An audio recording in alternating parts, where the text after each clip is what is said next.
You're listening to the Hour of the Time. I'm William Cooper. And I'm Pear. You know, this is the first time you've done the pledge since your little sister was born. You know, she's listening to you, and you have to set a good example, as you have always done. How do you like that little girl? Well, I told her tonight that you're going to listen to my pledge allegiance tonight, okay? Yeah, and pretty soon she'll be doing it, won't she? Yep. Okay. I pledge allegiance to the flag of the United States of America and to the republic for which it stands, one nation, under God, indivisible, with liberty and justice for all. Thank you, sweetheart. You're welcome. I love you, honey.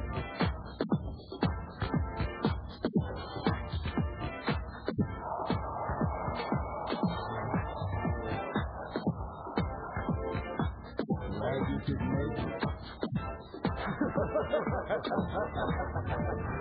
Welcome to New World Order.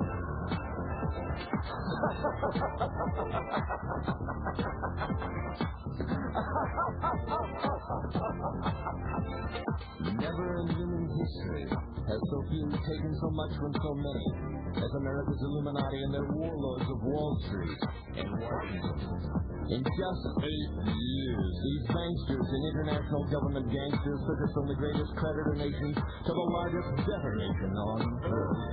Our standard of living has dropped like a rock for 4 out of every 5 Americans.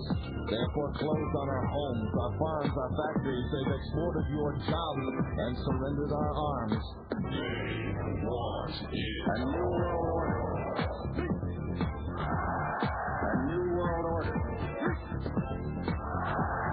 A new world order. A new world order.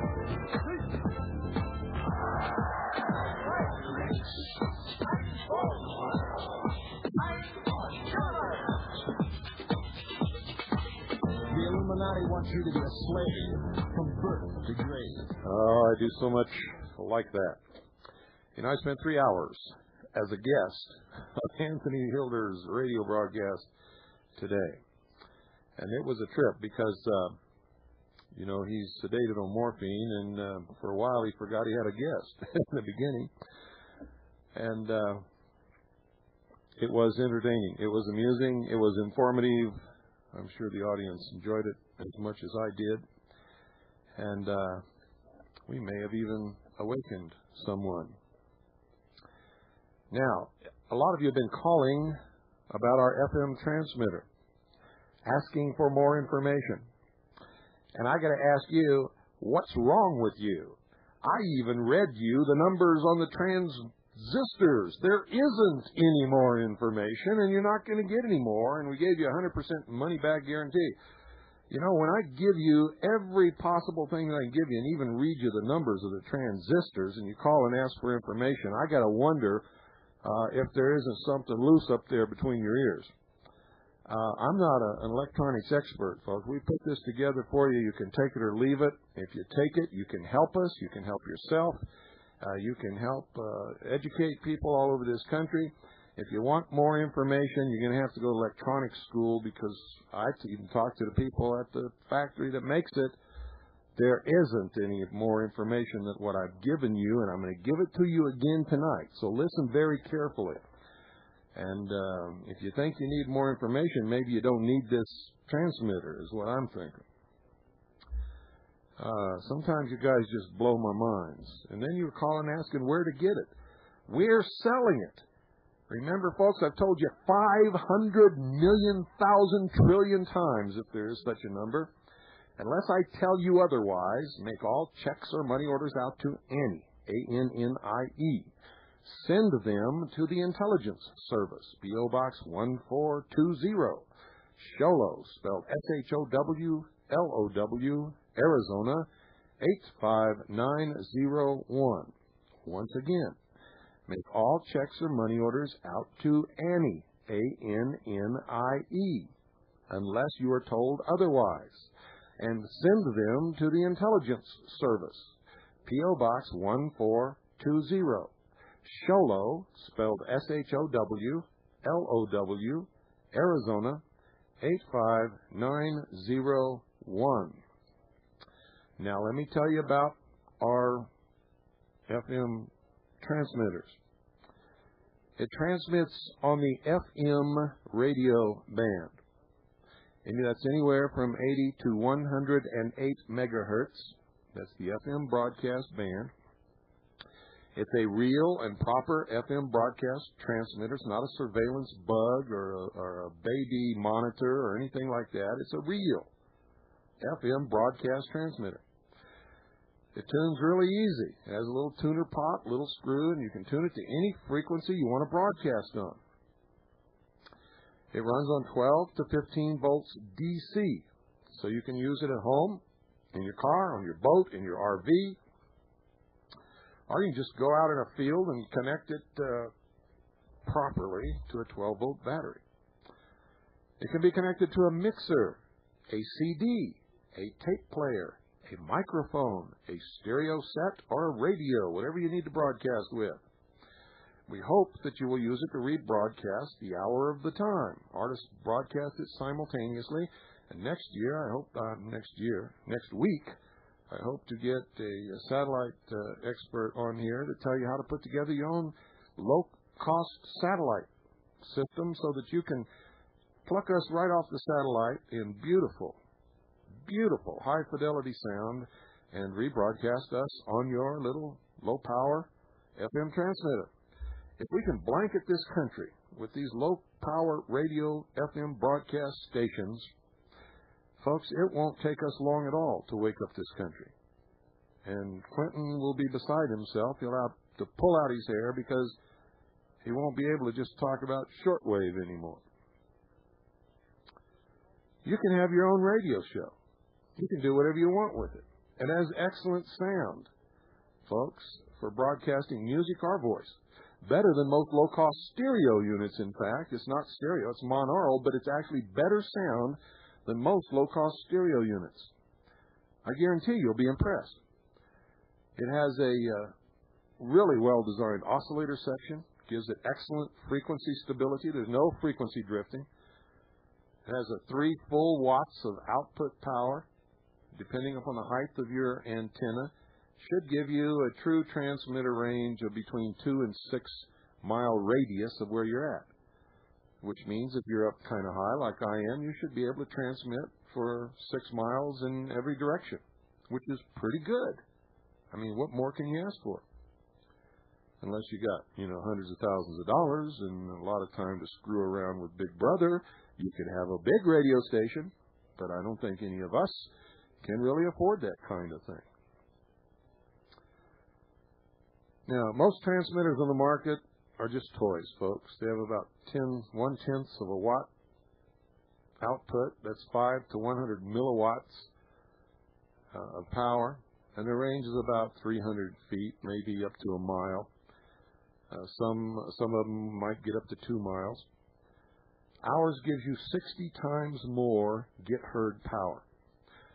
Also, the power it takes to drive most radio frequency amplifiers from 10 to 100 watts.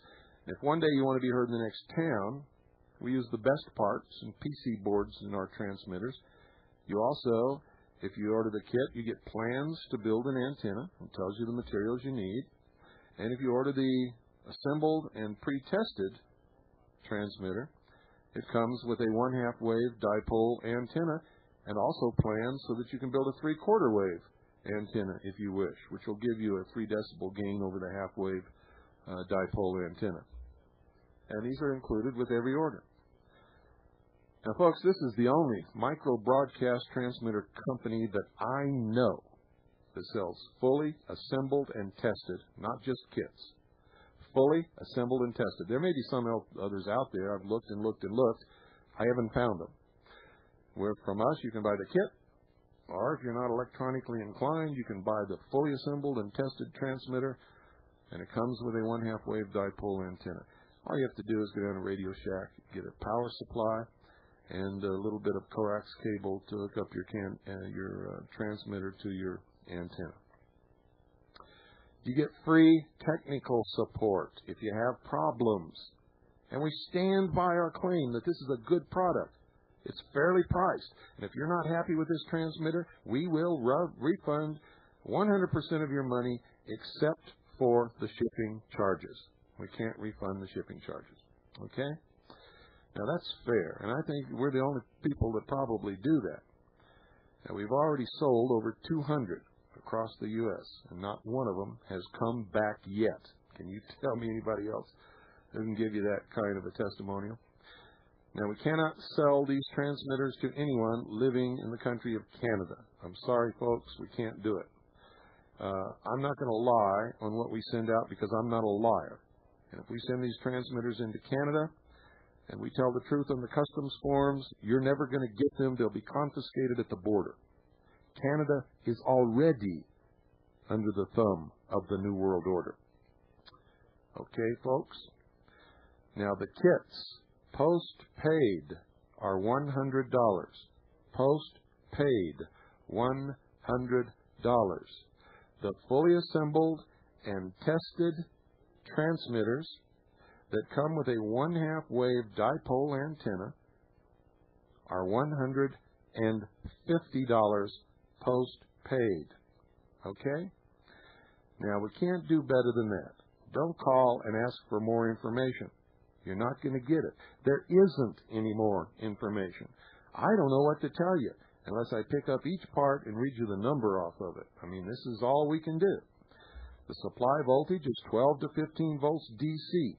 The supply current is 0.5 amps. The input sensitivity, and I read all this the other night, is 10 millivolt to 1 volt. The input impedance is 10 hertz to 100 hertz. Kilohertz, I should say. Frequency range is 80 to 108 megahertz. That's the FM broadcast band. And you have to find a frequency that's not being used where you won't interfere with anybody else who's broadcasting on that frequency. And to do that, you have to drive around a bit and check it out at different times of the day and night, because you might start broadcasting at a time when somebody else just starts broadcasting, and since you didn't do a check at that time, maybe you don't know about it. It'll get you in trouble. The antenna feed is 750 HMS, whatever that is, -RG6U. Transistors, 2N3553. Output power, 3 watts. The size is 3 inches wide by 6 inches long by 2.5 inches high.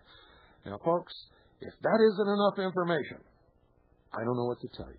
All sales are 100% confidential.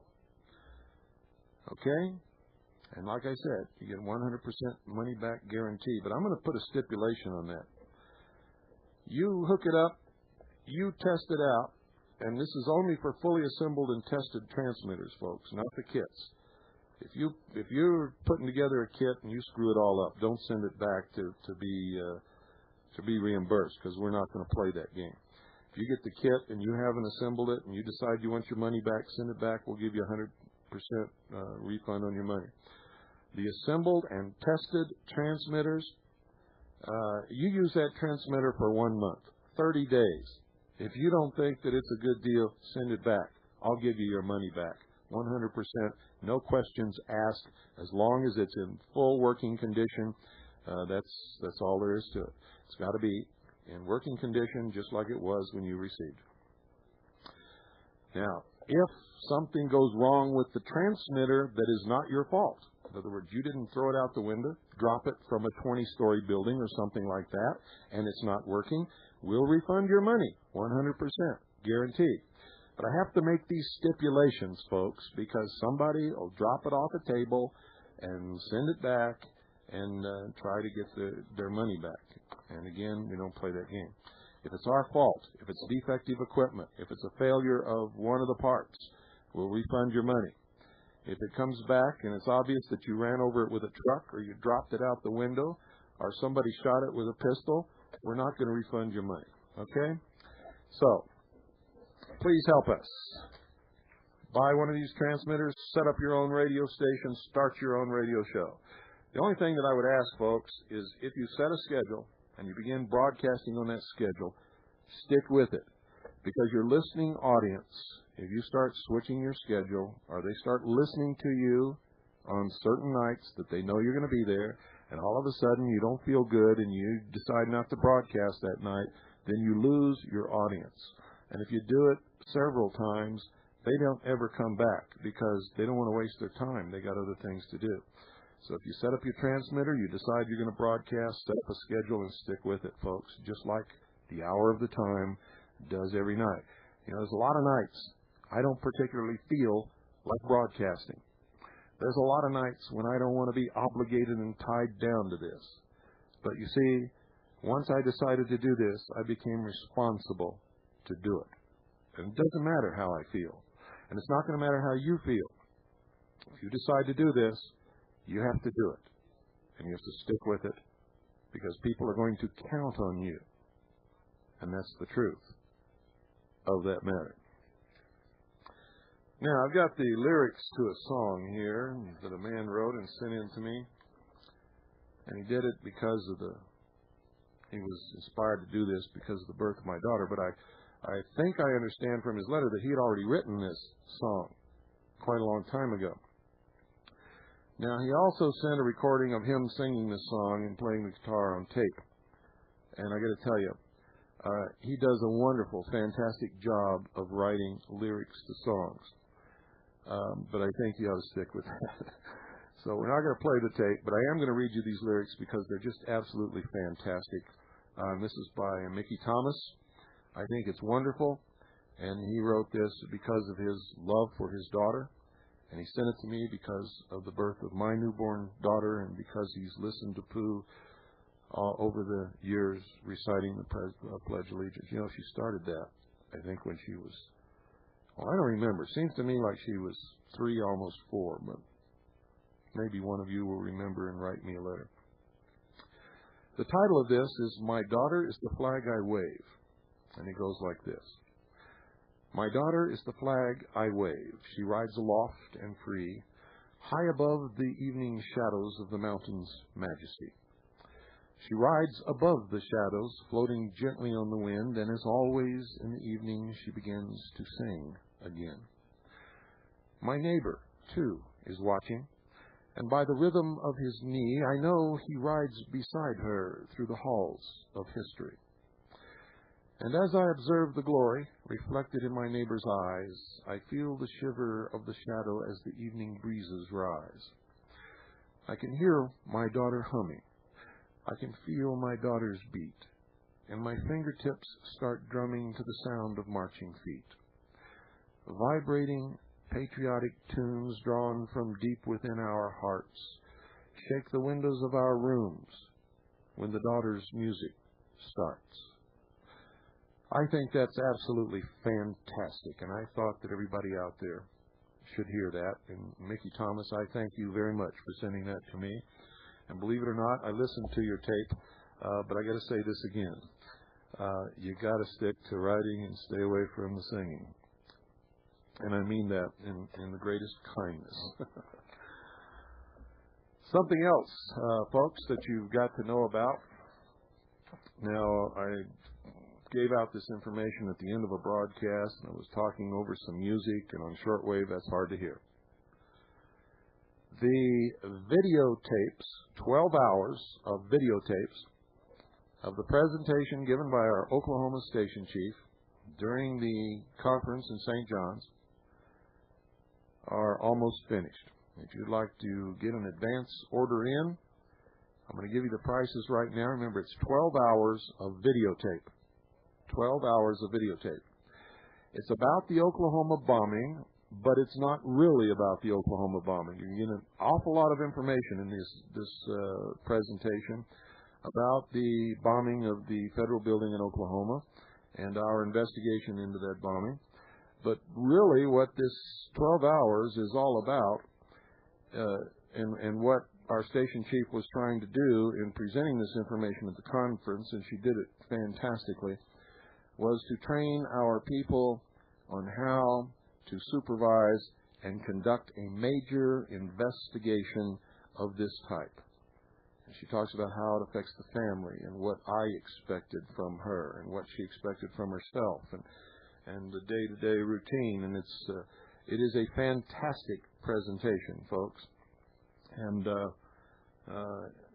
really, if you ever wondered how the intelligence service really works, what we expect of our people and how they behave and perform, this will tell you. This will answer all those questions. If you want to know a lot about the bombing in Oklahoma, it will also answer an awful lot of those questions. And by the way, that investigation by our people in the state of Oklahoma has generated approximately 2,000 sheets of paper in actual daily and sometimes hourly reports. Someday we'll have it all compiled, and it'll probably make several books, at least 4 that I could think of. And our station chief is in the process right now of writing a book that we will publish. But if you'd like to get the 12 hours of videotapes, they are $55 for members and $70 for non-members post-paid. That's $55 for members, $70 for non-members post-paid. Again, that's 12 hours of VHS videotape. For members, $55. For non-members, $70. And it's, I don't know if you were listening during the time that we had our conference, but if you were, I think you probably discovered that you wished you had been there. And you heard some of it. So, that's that, and this is this. Now, this is major news, ladies and gentlemen, major news. You've all heard about this extraterrestrial alien abduction phenomenon, all these people running around the country claiming that extraterrestrials came through the ceiling of their house and lifted them out of their bed and up through their roof, and there's no holes in the roof or anything. And they were abducted into alien spaceships, and you probably heard the thing about the guy in Arizona that they made a movie about it called, well, I forgot what it was called. But anyway, this stuff and these reports have been going on for a long time. Personally, I believe, and the experts that we've talked to believe, and the intelligence service and CAGI believes that this is a very sophisticated mind control operation to promote the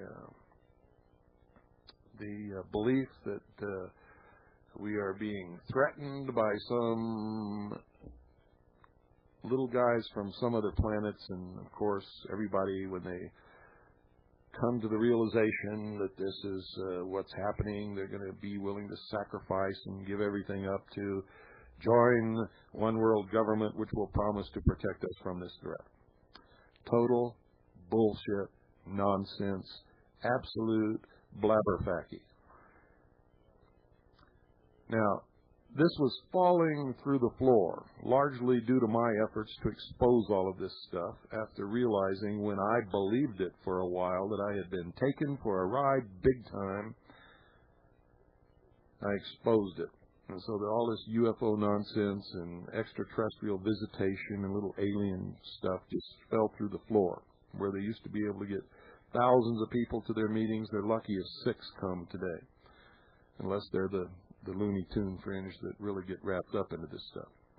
Real people are starting to ask for proof, and there isn't any, so they're walking away from this, and that's really what they should do. I mean, you can keep investigating it. It's very interesting, and there's some very interesting people connected with this, I should say. But it began to take another upswing when all of a sudden a Harvard University tenured professor of the Harvard Medical School, a well-known and recognized psychologist, Dr. John Mack, came out and said that he examined so many abductees and that this was real and he had scientific proof, and he printed a book called Abduction. Well, I read the book. I waited for the book. He said he had scientific proof, and if he did, I was ready to change my mind and look at it in another way.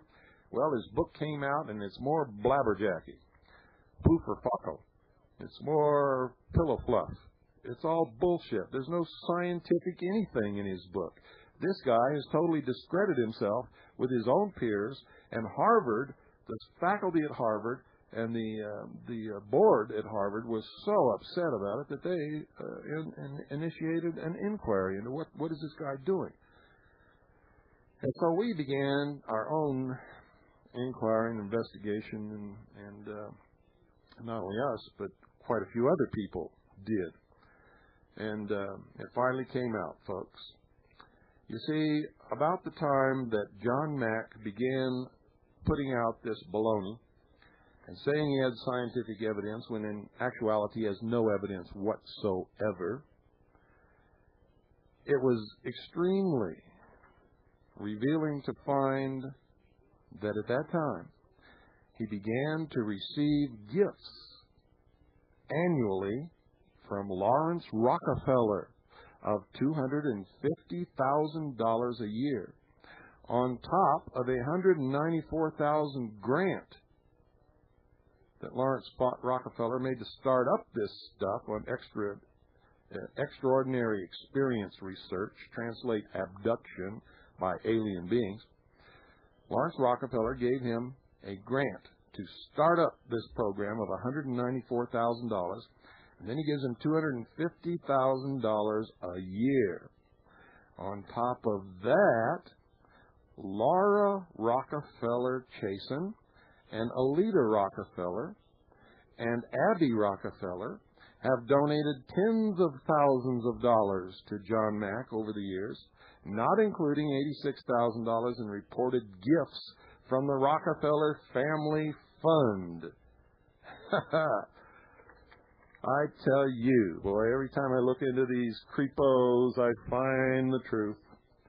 You see, the Rockefeller family donated the land that the United Nations was built upon. The Rockefeller family promotes all of this baloney that's designed to destroy this country. The Rockefeller family are involved in the ownership of the Federal Reserve Bank and the phony scam called the IRS, which turns out to be the BATF in disguise, which turns out to be the Internal Revenue, which is, in fact, not an agency of the Treasury Department or the Department of the Treasury or even the United States government, but is a pure trust administered in Philippines, Guam, and Puerto Rico. Don't miss the next copy of Veritas, because if you do, you're going to be kicking yourself from now till the year 2000.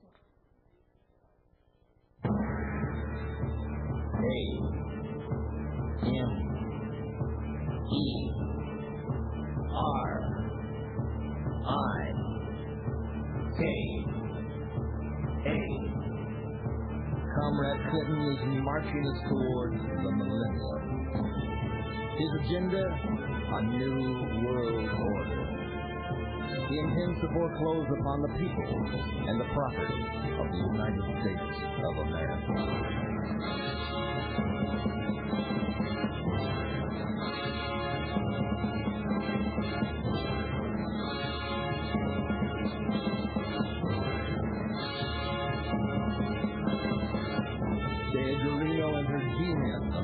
Said it was necessary to kill the congregation at Waco to save the children.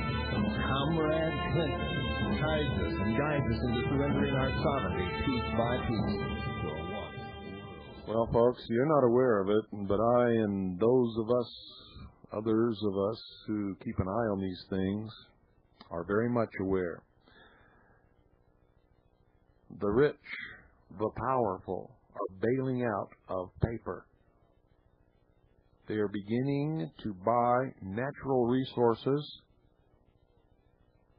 metals, specifically gold and silver, and a strange thing is happening. These people who have so much money that they never have to worry about anything are starting to hoard food. Now, what does that tell you? Well, I don't know about you, but it tells me that if you're not doing the same thing, you ain't playing with a full deck. As a good friend of mine would say. So I suggest that if you haven't done it already, and if you haven't done it already, somebody ought to be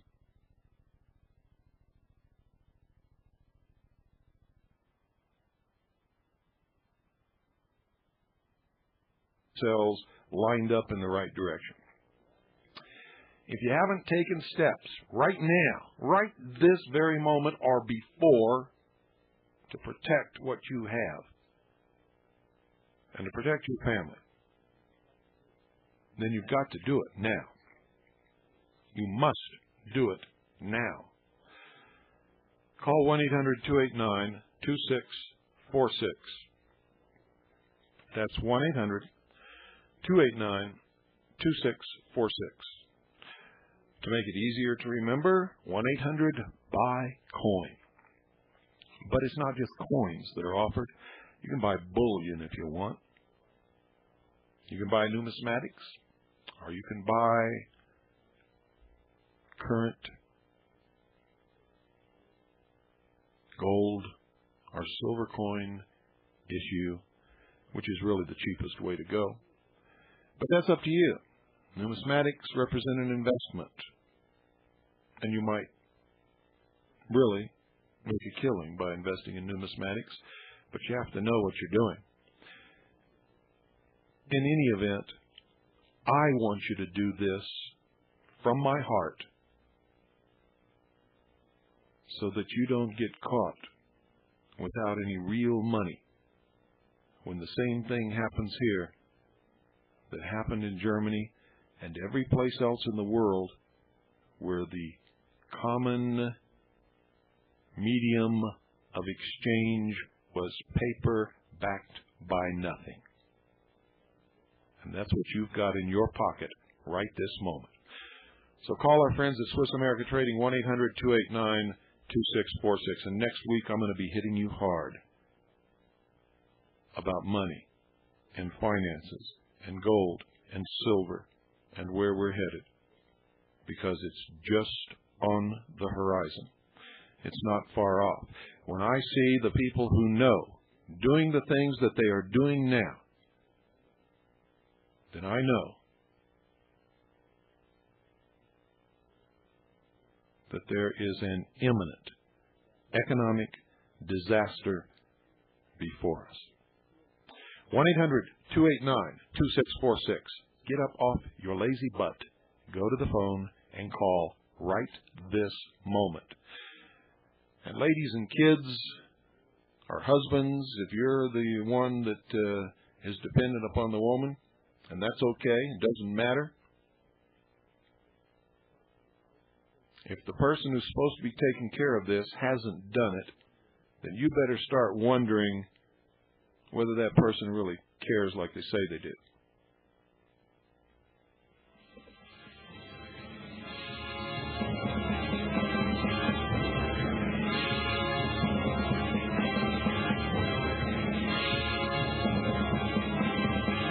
What's happened to you, America? Have you lost both your will to win and your mind? Would you willingly turn your children over to the Hitlerian Gestapo to be immunized with the mark? Will you allow your kids to be numbered like animals, as were the Jews and Gypsies in Nazi concentration camps, so they could be tracked and controlled from cradle to grave, and not raise your gun nor your voice? Have you bought Clinton's big lie and rejected the uncomfortable truth? You know what's going on in Beijing here pretty soon, folks? Whole bunch of strange people are going there to discover how the United Nations is going to treat sex. And the big topic of discussion is going to be gender. And guess who's going to be there? Oh, that's right, Hillary. Hillary How did she get to the age she's at and in the position that she finds herself in if she doesn't know about sex and what genders are? But, folks, that's really just a disguise, because the whole conference is really about an upcoming resolution that will be presented before the UN and passed, and then presented before each nation state to be passed, freeing women from the responsibilities of child rearing and placing the children in the hands of the state. That's what it's really all about. I've studied all their literature. I've studied their agenda. I've studied the people in the organizations that back this and set it up. And that's what all this gender crap is all about. You mark my words. And of course, if the wife isn't responsible for child rearing, who is? Well, folks, if my wife came to me and told me that, which she never would because she's a fine woman, I would. But the state will never, ever get my children while I'm alive. Not in a million years. And now, let's talk a little bit about our friends at Microsoft.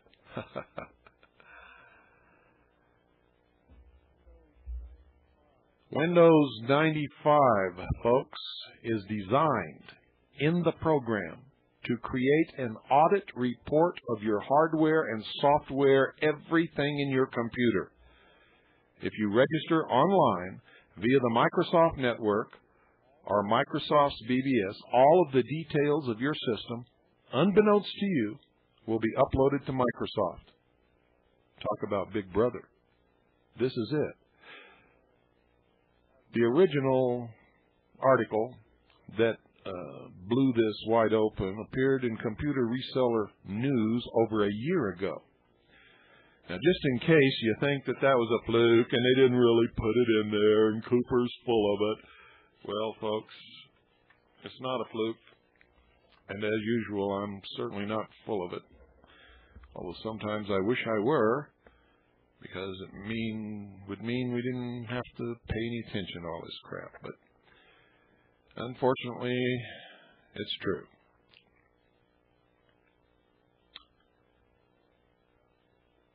Now, there was a column called In Short in Information Week on page 88. This is Information Week magazine, May 22nd, 1995, right before the release. The column is called In Short, page 88, Information Week, May 22nd, 1995. Microsoft officials confirm that beta versions of Windows 95 include a small viral routine called Registration Wizard. Wizard. It interrogates every system on a network, gathering intelligence on what software is being run on which machine. It then creates a complete listing of both Microsoft's and competitors' products by machine, which it reports to Microsoft when customers sign up for Microsoft's network services. Due for launch later this year, customers must actively disable the routine if they don't want it to run.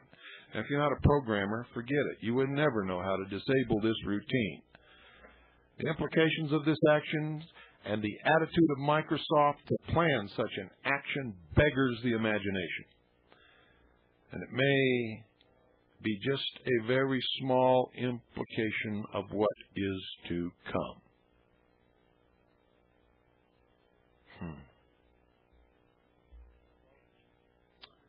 Now, folks, the way to get around it is don't use Microsoft Network. Don't register online with Microsoft. And don't ever call Microsoft's bulletin board. It's as simple as that. Or you can find yourself a programmer that knows how to disable this thing. You see, what's so dangerous about this, folks, is a fellow got hold of the beta test CD of Win95, and he set up a packet sniffer. between his serial port and the modem. So when you try out the free demo time on the Microsoft network, it transmits your entire directory structure in the background. That's what he found. This means that they have a list of every directory and potentially every file on your machine, your financial records, the set of books that you use to keep track of your business. Oh, yeah. All of your friends and relatives, their addresses and telephone numbers. Your newsletter mailing list of all the people you promised you would never give out their name and address. It would not be difficult to have something like a file request from your system to theirs without you even knowing about it. This way they can get a hold of any juicy routines or files or papers or letters you've written, your books, and I don't mean books that you read, I mean your financial records, and claim them as their own if you don't have them copyrighted. How about that? See, Big Brother is not an invention. Big Brother is real. Big Brother is here. Big Brother's name during these few minutes tonight is Bill Gates and Microsoft. How about that? Now I'm going to give you just a taste, folks. I'm going to start right now and until the end of the hour. First, I'm going to tell you how to subscribe to Veritas right this moment. You can call tomorrow, 520-337-2878. That's 520-337-2878. And talk to Mike, and he'll tell you how to subscribe. Veritas is going to press on Tuesday. If we don't have your subscription by Tuesday, you're not getting this issue. In fact, it should be here before Tuesday. And if you want a single issue, just this upcoming issue, send $5 postpaid for that one issue. If you want to subscribe, it's $55 for 24 issues. $55 for 24 issues, ladies and gentlemen. And we're hoping to be able to lower the price sometime in the future, but we're not going to have back issues of this issue. This issue exposes the real identity and history of the Internal Revenue Service and the Bureau of Alcohol, Tobacco, and Firearms, and I'm telling you right now, this one story in Veritas could bring down the entire economy of the United States of America, and that's no lie.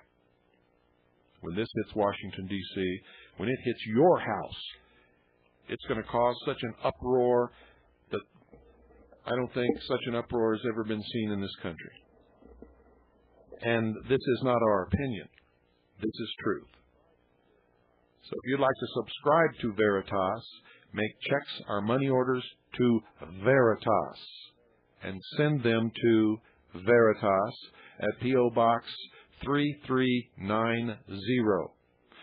P.O. Box 3390, St. John's, Arizona, 85936. That's $55 for 24 issues. Make checks or money orders out to Veritas and send them to Veritas. P.O. Box 3390, St. John's, Arizona, 85936. Now, what I'm going to read you, and this is a long, long article, are just some random paragraphs from this article. I'm going to start from the beginning, and I'm just going to pick out on each page one or two paragraphs and read them to you. I'm not going to read you the rest of it. To get the rest of it, you're going to have to get Veritas. So here goes. Quote, this is 1, 2, 3, 4. This is the fifth paragraph on the first page. The Bureau of Internal Revenue and the alleged Internal Revenue Service were not created by Congress. These are not organizations or agencies of the Department of the Treasury or of the federal government. They appear to be operated through pure trust, administered by the Secretary of the Treasury, the trustee. The settlor of the trusts and the beneficiary or beneficiaries are unknown. According to the law governing trusts, the information does not have to be revealed. The organization of the Department of the Treasury can be found in 31 United States Code, Chapter 3, beginning on page 7. You will not find the Bureau of Internal Revenue, the Internal Revenue Service, the Secret Service, or the Bureau of Alcohol, Tobacco, and Firearms listed. We learned that the Bureau of Internal Revenue spelled capital I and R, Internal Revenue spelled small I and R, Internal Revenue Service, the Bureau of Internal Revenue Service, Internal Revenue Service, small I and R, Official Internal Revenue Service, the Federal Alcohol Administration, Director Alcohol, Tobacco, and Firearms Division, and the Bureau of Alcohol, Tobacco, and Firearms are all one organization, and we found this to be obfuscated. In the last century, the United States acquired by conquest. Again, I've skipped paragraphs, folks, and I'm going to continue to do that. In the last century, the United States acquired by conquest the territory of the Philippine Islands. The Philippine Customs Administrative Act was passed by the Philippine Commission during the period from September 1st, 1900 to August 31st, 1902, to regulate trade with foreign countries and to create revenue in the form of duties, imposts, and excises. The Act created the federal government's first trust fund, called Trust Fund Number 1, the Philippine Special Fund, Customs Duties, 31 U.S.C. Section 1321. The Act was administered under the general supervision and control of the Secretary of Finance and Justice.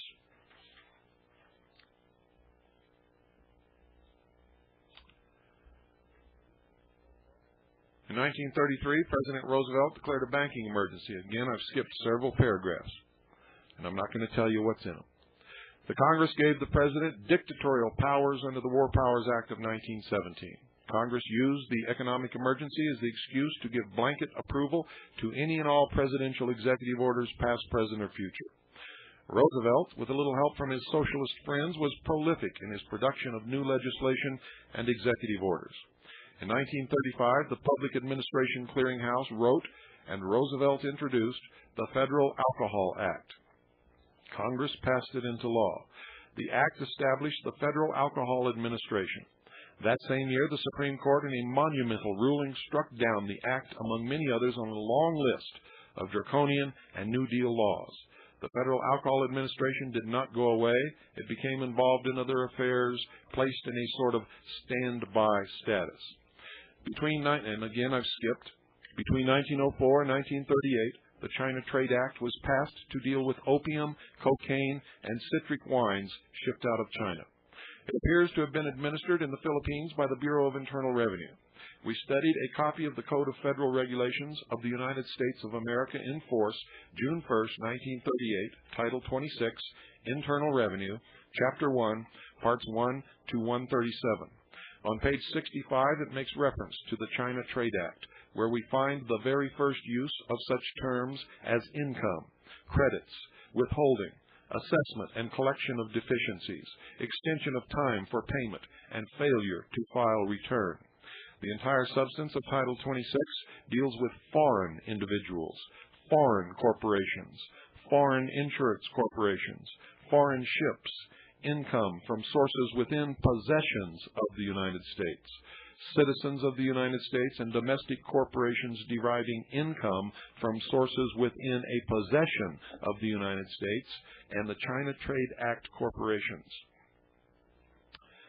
Again, I'm skipping. Under the Reorganization Plan, number 3 of 1940, which appears at 5 United States Code Service, Section 903, the Federal Alcohol Administration and offices of members and administrator thereof were abolished, and their functions directed to be administered under direction and supervision of Secretary of Treasury through Bureau of Internal Revenue.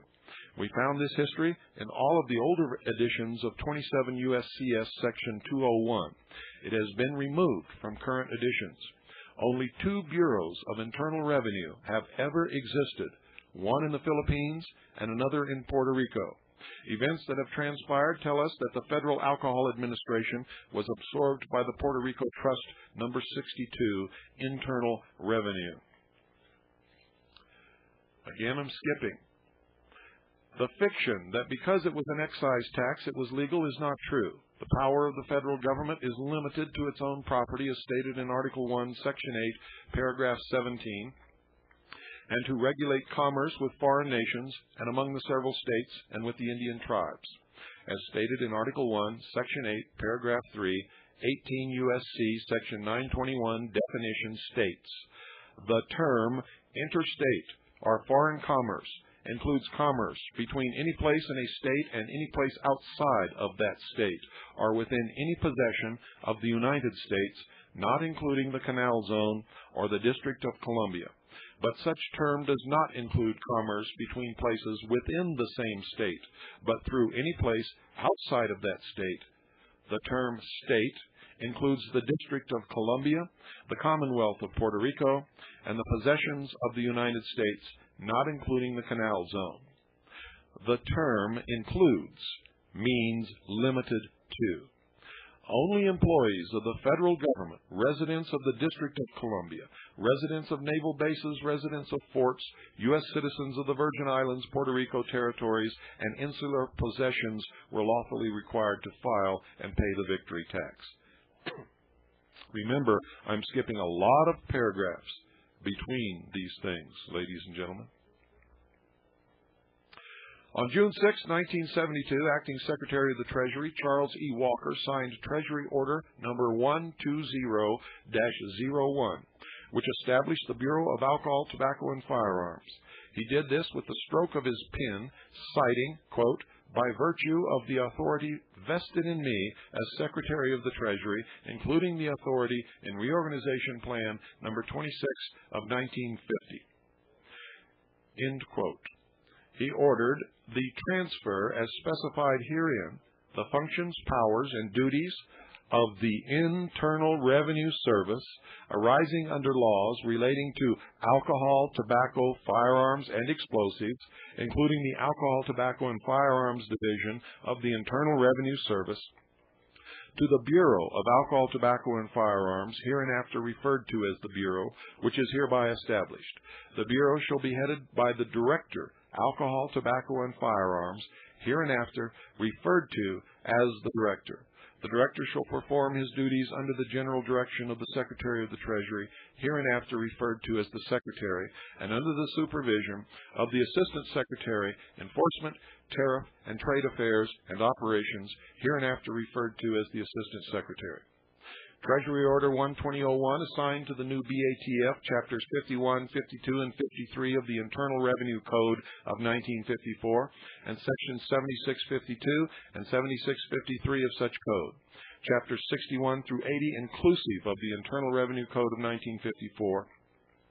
The Federal Alcohol Administration Act 27 U.S.C. Chapter 8, which in 1935 the Supreme Court had declared unconstitutional within the several states of the Union.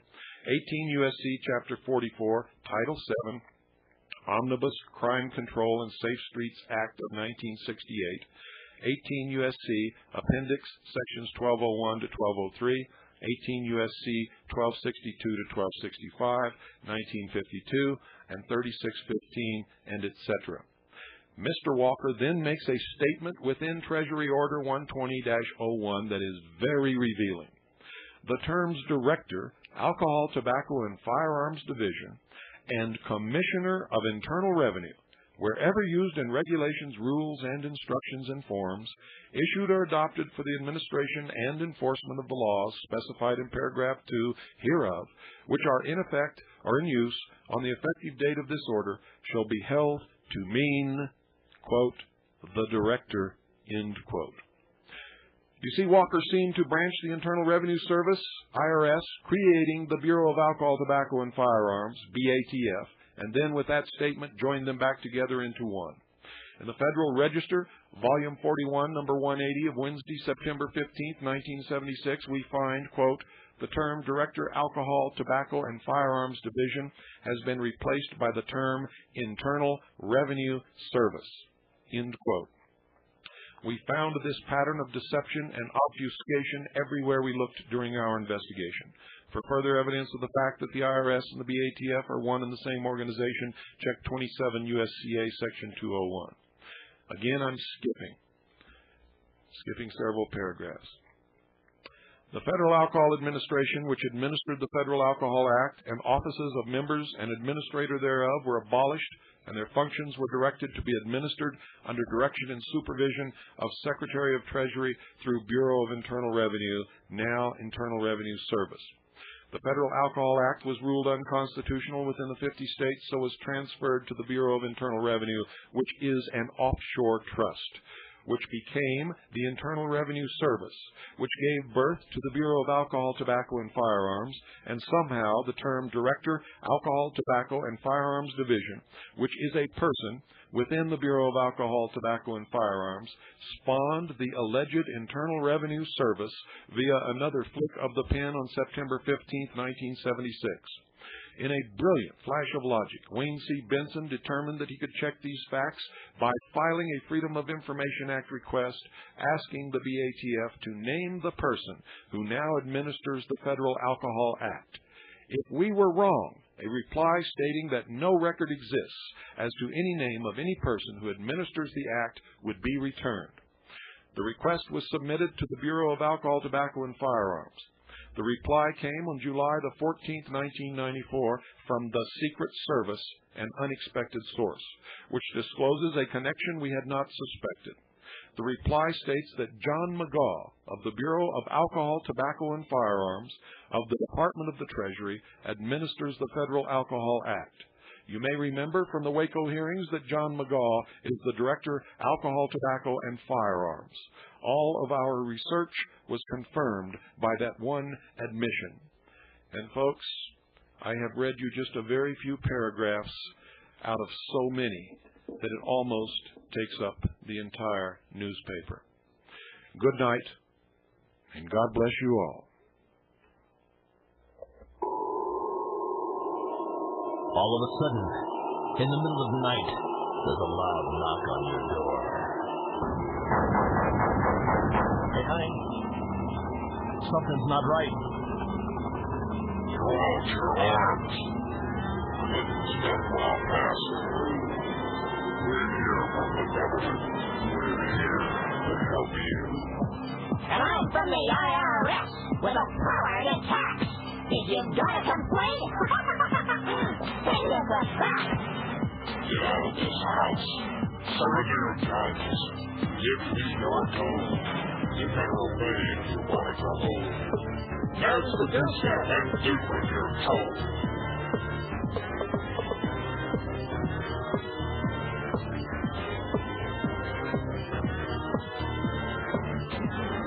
Hillary Salala, Reno Janet Dyke, reading the words of General Albert Pike, demonic founder of the Ku Klux Klan, engineer of the Masonic Master Plan. Pike said Lucifer is God across this land, and Clinton saying take the mark in your right hand. While we're all dancing to the drums of uproar bright, Clinton's preparing it for another huge tax hike. Order out of chaos, depression, inflation, creates a panic and rapes the nation. Crisis creation. Incite black and white. Program agitation.